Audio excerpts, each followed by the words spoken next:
Chapter 20. I was soon introduced into the presence of a magistrate, an old benevolent man with calm and mild manners. He looked upon me, however, with some degree of severity, and then turning towards my conductors, he asked who appeared as witness on this occasion. About half a dozen men came forward, and one being selected by the magistrate.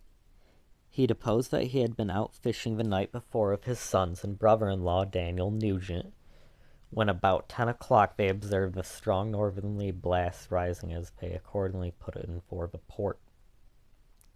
It was a very dark night. As the moon had not yet risen, they did not land at the harbor, as they had been accustomed at a creek about 2 miles below. He walked on first, carrying a part of the fishing tackle, and his companions followed him at some distance. As he was proceeding along the sands, he struck his foot against something, and fell at his length on the ground. His companions came up to assist him, and by the light of their lantern they found that he had fallen on the body of a man who was to all appearance dead. Their first supposition was that it was the corpse of some person who had been drowned and was thrown on shore by the waves. But upon examination they found that the clothes were not wet, and even that the body was not then cold. They instantly carried it to the cottage of an old woman near the spot, and endeavored, but in vain, to restore it to life. He appeared to be a handsome young man, about 25 years of age. He had been strangled, for there was no sign of any violence except a black mark of fingers on his neck. The first part of this deposition did not in the least interest me, but when the mark of the fingers was mentioned, I remembered the murder of my brother and felt myself extremely agitated. My limbs trembled, and a mist came over my eyes, which obliged me to lean on a chair for support. The magistrate observed me with a keen eye, and of course drew an unfavorable augury from my manner. The son confirmed his father's account, but when Daniel Nugent was called, he swore positively that just before the fall of his companion he saw a boat with a single man in it, at a short distance from the shore, and as far as he could judge by the light of a few stars, it was the same boat in which I had just landed.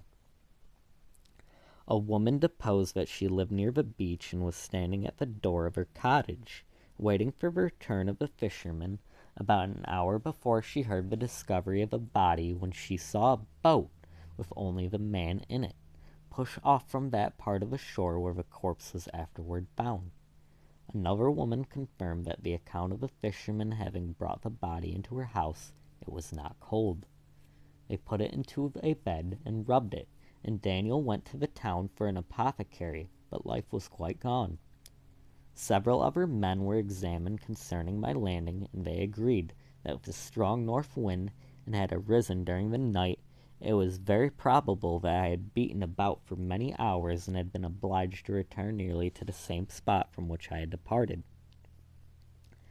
Besides, they observed that it appeared, and I had brought the body from another place, and it was likely that, as I did not appear to know the shore, I might have put into harbor ignorant of the distance of a town from the place where I had deposited the corpse. Mr. Kerwin, on hearing this evidence, desired that I should be taken into the room where the body lay for interment, and it might be observed that the effect the sight of it would produce upon me. This idea was probably suggested by the extreme agitation I exhibited when the mode of the murder had been described. I was accordingly conducted by the magistrate and several other persons to the inn. I could not help being struck by the strange coincidences that had taken place during this eventful night. But knowing that I had been conversing with several persons in the island I inhabited about the times that the body had been found, I was perfectly tranquil as to the consequences of the affair. I entered the room where the corpse lay, and was led up to the coffin. How can I describe my sensations on beholding it? I feel yet parched with horror, nor can I reflect on the terrible moment without shuddering in agony that faintly reminds me of anguish of recognition. The trial, the presence of the magistrate and witnesses passed like a dream from my memory when I saw the lifeless form of Henry Cleverle stretched before me. I gasped for breath, and throwing myself on the body, I exclaimed, "Have my murderous machinations deprived you also, my dearest Henry, of life? Too, I have already destroyed the other victims. Await their destiny. But you, Clerval, my friend, my benefactor." The human frame could no longer support the agonizing sufferings that I endured, and I was carried out of the room in strong convulsions. A fever succeeded to this. I lay for 2 months on the point of death. My ravings, as I afterward heard, were frightful. I called myself a murderer of William, of Justine, and of Clerval. Sometimes I entreated my attendants to assist me in the destruction of the fiend by whom I was tormented, and at others I felt the fingers of the monster already grasping my neck, and screamed aloud with agony, had terror. Fortunately, as I spoke my native language, Mr. Kerwin alone understood me, but my gestures and bitter cries were sufficient to affright the other witnesses. Why did I not die? More miserable than man ever was before, why did I not sink into forgetfulness and rest? Death snatches away many blooming children, the only hopes of their duating parents. How many brides and youthful lovers have been one day in the bloom of health and hope, and the next a prey for worms in the decay of the tomb. Of what materials was I made that I could thus resist so many shocks, which, like the turning of a wheel, continually renewed the torture? But I was doomed to live, and in 2 months found myself, as awaking from a dream, in a prison, stretched on a wretched bed, surrounded by gaolers, turnkeys, bolts, and all the miserable apparatus of a dungeon. It was morning, I remember, when I thus awoke to understanding. I had forgotten the particulars of what had happened, and only felt as if some great misfortune had suddenly overwhelmed me. But when I looked around and saw the barred windows and the squalidness of a room in which I was, all flashed across my memory and groaned bitterly. The sound disturbed an old woman who was sleeping in a chair beside me. She was a hired nurse, the wife of one of the turnkeys, and her countenance expressed all those bad qualities which often characterize the class. The lines of her face were hard and rude, like that of persons accustomed to see without sympathizing in sights of misery. Her tone expressed her entire indifference.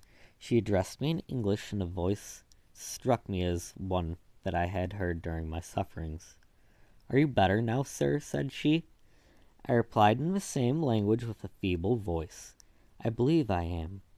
But if it be all true, if indeed I did not dream, I am sorry that I am still alive and feel the misery and horror."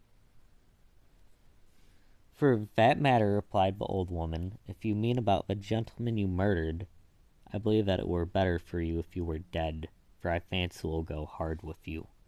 But you will be hung when the next sessions come on. However, that's none of your business. I am sent to nurse you, and get you well. I do my duty with a safe conscience. If were well, if everybody did the same." I turned with loathing from the woman who could utter so unfeeling a speech to a person who just saved on the very edge of death. But I felt languid and unable to reflect on all that had passed. The whole series of my life appeared to me as a dream. I sometimes doubted if indeed it were all true, for it never presented itself to my mind with the force of reality. As the images of that floated before me became more distant, I grew feverish, a darkness pressed around me. No one was near me who soothed me with the gentle voice of love. No dear hand supported me. The physician came and prescribed medicines, and the old woman prepared them for me.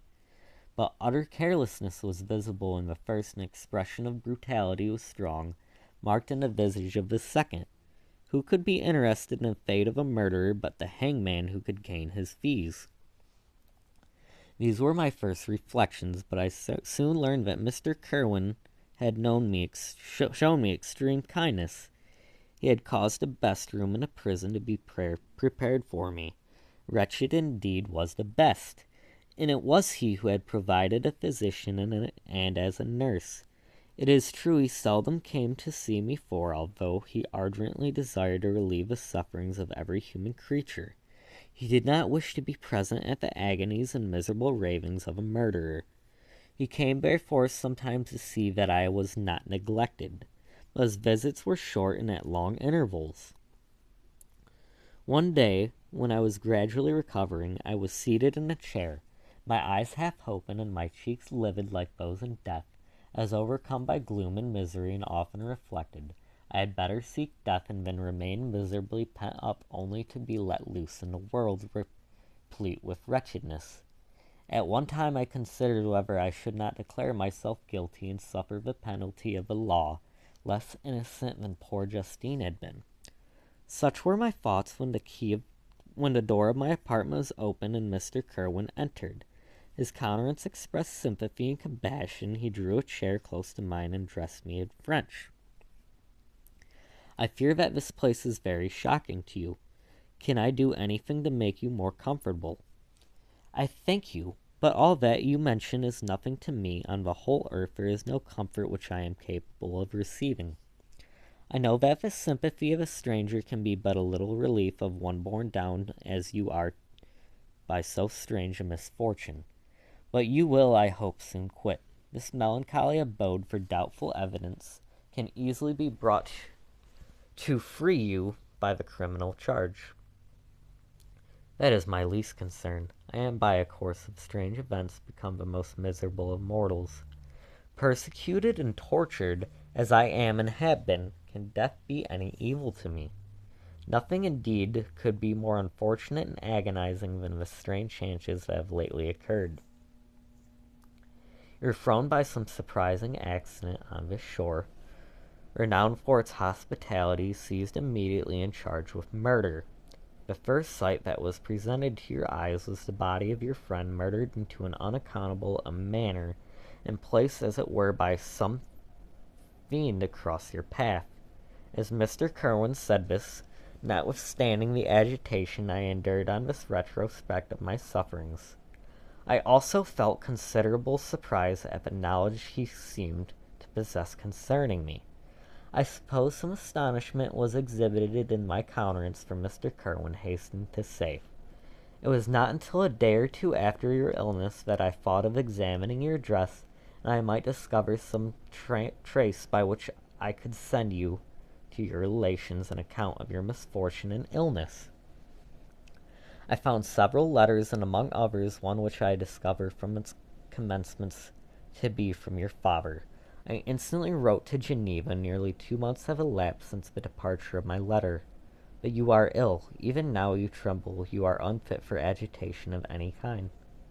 This suspense is 1,000 times worse than the most horrible event. Tell me what new scene of death has been acted, and whose murder I am now to lament." "Your family is perfectly well," said Mr. Kerwin. "With gentleness and somewhat a friend has come to visit you." I know not by what chain of thought the idea presented itself, but it instantly darted into my mind that the murderer had come to mock at my misery and taunt me with the death of Clerval, as a new incitement for me to comply with his hellish desires. I put my hand before my eyes and cried out in agony, "Oh, take him away! I cannot see him! For God's sake, do not let him enter!" Mr. Kerwin regarded me with a troubled countenance. He could not help regarding my exclamations as a presumption of my guilt, and said in a rather severe tone, "I should have thought, young man, that the presence of your father would have been welcome, instead of inspiring such violent repugnance." "My father!" cried I, while every feature and every muscle was relaxed from an anguish to pleasure. "Is my father indeed come? How kind, how very kind! But where is he? How does he not hasten to me?" My change of manner surprised and pleased the magistrate.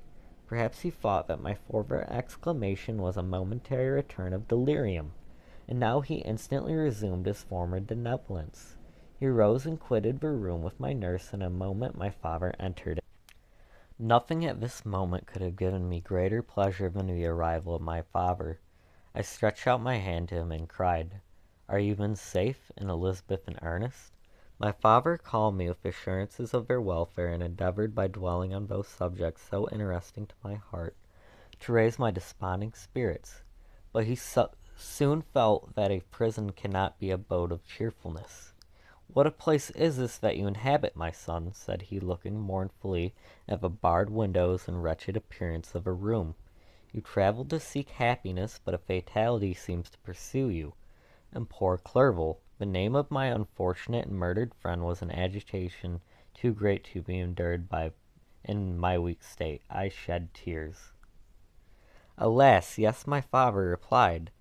Some destiny of the most horrible kinds hangs over me, and I must live to fulfill it, or surely I would have died on the coffin of Henry." We were not allowed to converse for any length of time, for the precarious state of my health rendered every precaution necessary that could ensure tranquillity. Mr. Kerwin came in and insisted that my strength should not be exhausted by too much exertion. But the appearance of my father was to me like that of my good angel, and I gradually recovered my health. As my sickness quitted me, I was absorbed by a gloomy and black melancholy that nothing could dissipate. The image of Clerval was forever before me, ghastly and murdered. More than once the agitation into which these reflections threw me made my friends dread a dangerous relapse. Alas, why did they preserve so miserable and detested a life? It was surely that I might fulfill my destiny, which is now drawing to a close. Soon, oh very soon, will death extinguish these throbbings and relieve me from the mighty weight of anguish that bears me to the dust. And in executing the award of justice, I shall also sink to rest.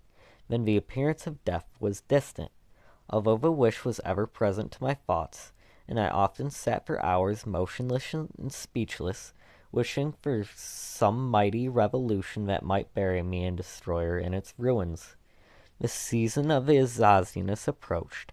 I had already been 3 months in prison, and although I was still weak and in continual danger of a relapse, I was obliged to travel nearly 100 miles to the country town where the court was held. Mr. Kerwin charged himself with every care of collecting witnesses and arranging my defense. I was spared at a disgrace of appearing publicly as a criminal, as the case was not brought before the court that decides on life and death. The grand jury rejected the bill on its being proved that I was on the Ancre Islands at the hour of the body of my friend was found. And a fortnight after my removal, I was liberated from prison. My father was enraptured on finding me freed from the vexations of a criminal charge, that I was again allowed to breathe a fresh atmosphere and allowed to return to my native country. I did not participate in these feelings, for to me the walls of a dungeon of a palace were alike hateful. The cup of life was poisoned forever, and although the sun shone upon me, as upon the happy and gay of heart, I saw around me nothing but a dense and frightful darkness, penetrated by no light but the glimmer of 2 eyes that glared upon me. Sometimes they were the expressive eyes of Henry, languishingly in death, and dark orbs nearly covered by the lids and the long black lashes that fringed them. Sometimes it was the watery, clouded eyes of the monster I first saw them in the chamber at Ingolstadt. My father tried to awaken in me the feelings of affection. He talked to Geneva, which I should soon visit, of Elizabeth, in earnest. But these words only drew deep groans from me. Sometimes, indeed, I felt a wish for happiness, and thought with a melancholy delight of a beloved cousin, or longed with a devouring malady du pays to see once more the blue lake and rapid Rhone, that had been so dear to me in early childhood. But my general state of feeling was a torpor,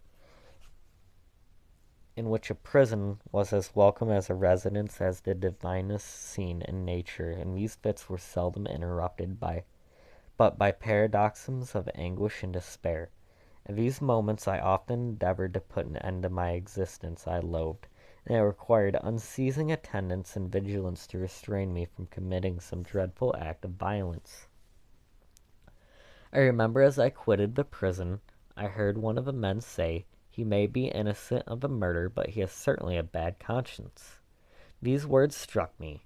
A bad conscience. Yes, surely I had one. William Justine and Clerval had died for my infernal machinations, and whose death, cried I, is to finish the tragedy. Ah, my father, do not remain in a wretched country. Take me where I may forget myself, my existence, and all the world. My father easily acceded to my desire, and after having taken leave to Mr. Kerwin, he hastened to Dublin. I felt as if I was relieved from a heavy weight, and then the packet sailed with a fair wind from Ireland, and I quitted forever the country which had been to me the scene of so much misery. It was midnight. My father slept in the cabin, and I lay on the deck looking at the stairs and listening to the dashing of the waves. I hailed the darkness that shut Ireland from my sight, and my pulse beat with a feverish joy when I reflected that I should soon see Geneva. The past appeared to me in light of a frightful dream, yet the vessel in which I was the wind that blew me up from the detested shore of Ireland, and the sea which surrounded me, told me too forcibly that I was deceived by no vision, that the Clerval, my friend, my dearest companion, had fallen the victim to me and a monster of my creation. I repassed in the memory my whole life, my quiet happiness with residing with my family in Geneva, the death of my mother, and the departure for Ingolstadt. I remembered shuddering at the mad enthusiasm that hurried me on the creation of my hideous enemy, and I called to mind the night during which the first lived. I was unable to pursue the train of thought. A thousand feelings pressed upon me. I wept bitterly. Ever since my recovery from the fever, I had been in the custom of taking every night a small quantity of laudanum, for it was by means of this drug only that it was enabled to gain the rest necessary for the preservation of life. Oppressed by the recollection of my various misfortunes, I now took a double dose, and soon slept profoundly. The sleep did not afford me respite from my thought and misery. My dreams presented a thousand objects that scared me. Towards morning I was possessed by a kind of nightmare. I felt the friend's grasp my neck and could not free myself from it. Groans and cries wrung my ears. My father, who was watching over me, perceiving my restlessness, awoke me, and pointed to the port of Holyhead, which we were now entering.